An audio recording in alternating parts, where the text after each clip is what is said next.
پاکستان ایک ایسا ملک ہے جو کلمے کے نام پر بنا اور اس کی ترقی کی ذمہ داری بھی صرف اللہ پر ہے۔ یقین جانیے ہمارے دور میں پاکستان کی سٹاک مارکیٹ جو ہے جنوبی ایشیا کی بہترین اور دنیا کی 5ویں بہترین مارکیٹ تھی۔ یقین جانیے یہ حالات پی ٹی آئی کی حکومت کی شکل میں کیے گئے تجربے کے نتائج ہیں۔ ان کا کہنا ہے کہ جاپانیز میں کوئی نام تھا، اس بندے نے پیشن گوئی کی تھی کہ پاکستان دنیا کا دوسرا بہترین انویسٹمنٹ کے حوالے سے ملک بننے جا رہا ہے، اور 4 سال میں ایک سیاسی پارٹی نے ملک کو ڈیفالٹ ترین ملک کہلوانا شروع کر دیا۔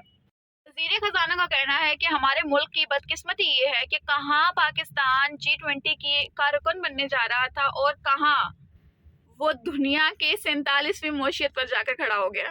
اس سے ہمیں اندازہ لگا لینا چاہیے کہ ترقی کرتے ہوئے ہم کتنا نیچے گر گئے ہیں، کتنا پیچھے چلے گئے ہیں، ملک میں کہاں سے ترقی آئے گی۔